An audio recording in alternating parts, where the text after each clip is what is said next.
Edward, magandang gabi sa'yo. Magandang gabi po. Lester, magandang gabi sa'yo. Sir,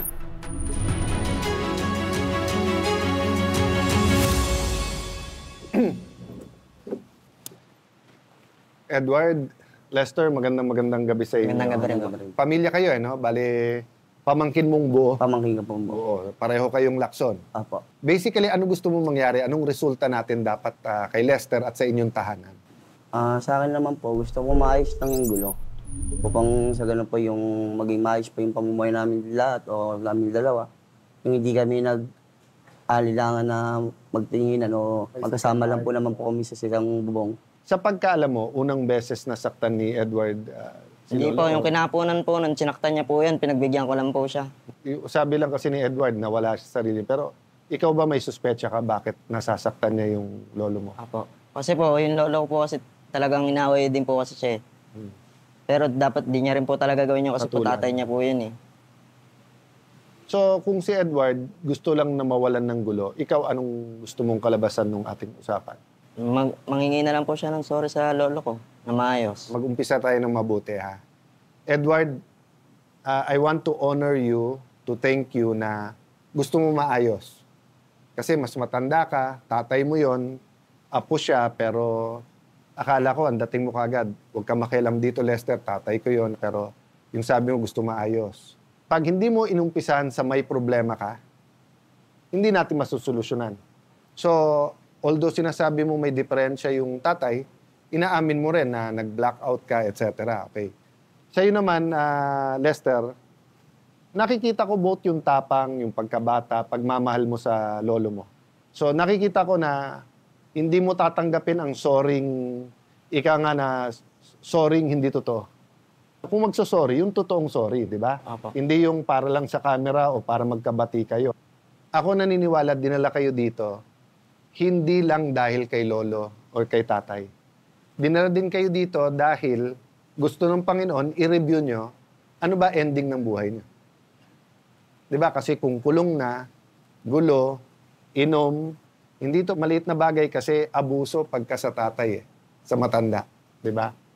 Hindi siya maliit na bagay kasi pag nag-abot kayo, hindi ko alam kung gulpihan yan, saksakan, patayan. Pero baka yung mga mali sa buhay nyo ay sinasabi ng Diyos, umpisa lang to. Alam mo, maraming napakaganda ng buhay nila. Nagsimula sa nakulong, nagkasakit, nagkaproblema, may nawala sa buhay nila, tapos nag-U-turn sila. Mali to, babaguhin ko. Pero dun muna tayo sa legal. Umpisa natin kay tatay. The only excuse ng pananakit, excuse na legal excuse ay self-defense. So, halimbawa, sinuntok mo ako, inatake mo ako, gumanti ako, pwede ko sabihin self-defense. Yes. So, bakit ko sinasabi yon? Kasi hindi excuse sa batas na nawala ako sa sarili ko, uminit ulo ko. Elaborate ko lang, no? Para rin sa situation ni Les. Kasi sa paningin niya, dinedepensahan niya lang naman si Papa Rick. At tama naman na depensahan mo ang matanda, di ba? Pero ano kaya- ba ang depensa sa ilalim ng batas? So, Oo. May isa pa tayong self-defense. Ito yung defense ng relative. So, kumbaga ikaw, third party, nakita mo nag-away si Tito Edward mo and then si Papa Rick, doon ka pwede mag-interfere na kung makita mo nagugulpihin na o nakakasan na, aamba na si Edward kay Papa Rick, doon pwede mo siyang depensahan. Ang ginawa mo kasi, in relation rin to sa grave threats, tapos na nangyari na. Tapos nung nalaman mo, saka ka, kumbaga, kumuha ka pa ng kutsilyo tsaka samurai. Yun, tapos na yung, kumbaga, yung aggression. Yung... iba yung moral at legal, ha? So, kahit naman sino tanungin mo, pag nagwala si Lester ng, pag may nangyari kay bumalik ka dito, eto, itak. Pwede mo sabihin, moral yun Tinatakot mo kasi hindi mo alam yung kung ano gagawin niya. Yes. Pero hindi siya legal. Yung trineten mo, hinabol mo ng ganon, lalabas kasi yun na grave threat. So, having said that, dun muna tayo sa practical. Isang bahay lang kayo. Apo. So, yun ang problema nyo. Masamang tingin lang, may nakainom lang sa inyo, maaring mag-abutan kayo, di ba? So, sa very practical na usapan, kailangan isolve natin kung paanong maayos yung relasyon nyo. Kasi ang problema nga nun, Edward, kahit hindi ka hinamon ni Lester, hindi ka dapat talaga paligoy-ligo kay tatay kung alam mo mangyayari yun. Kailangan mo ma-realize, Edward, na either tanggapin mo na lang yung salita niya at or hindi ka pwedeng nandun. Kasi kung hindi si Lester yon, sabi mo minsan, kuya mo naman o nanay mo naman. Opo. Di ba? Okay. Having said that, Lester, sabi mo kanina mag-sorry siya ng tunay. Naniniwala ka bang hindi na niya sasaktan si tatay? Sabi niya po yan eh. Tingin mo totoo, tingin mo pag uminit ulo niya, baka saktan ulit. O hindi mo rin Ewan ko alam. lang po. Ikaw, Edward, confident ka sa sarili mo na hindi mo nasasaktan sa... Mapagsasalita ko ng konti lang po. So ikaw ba, Lester, willing kang bigyan ng pagkakataon si Edward? Pero ikaw naman, Lester, halimbawa lang, inabot mo siya nung gabing yon. Kung lumaban siya, malamang naitak mo siya.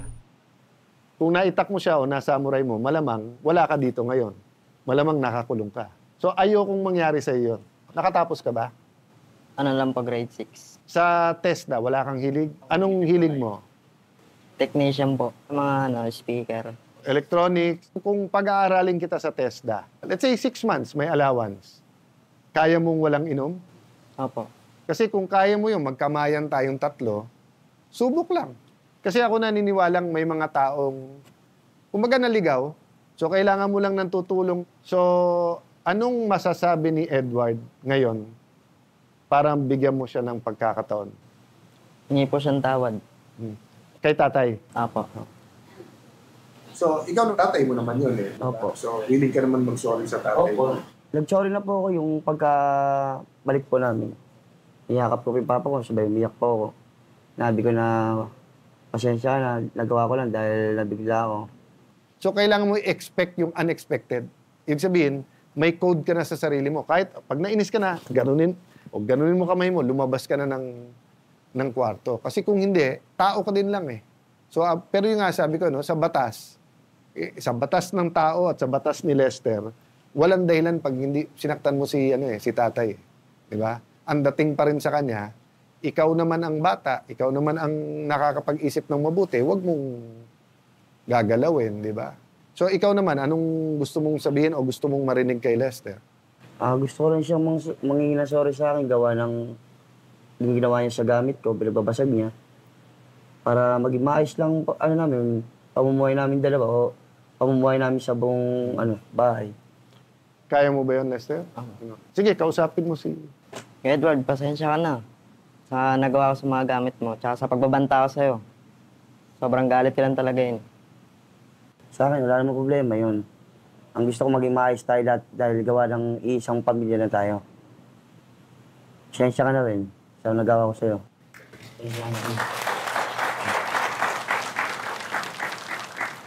Huwag kayong aalis. Mag-uusap tayo ni Larry. Ha? Apo. Ayusin natin yung TESDA mo, etc. Tapos ito lang sabihin ko sa inyo, ha? Huwag kayong susuko sa sarili nyo dahil buhay nyo to eh. Thank you, Edward. Salamat po. Gusto ko talaga 2-3 months from now, maging guest namin kayo ulit at makita na yung problema naging oportunidad. Ha? So magbabalik po ang Cayetano in Action with Boy Abunda.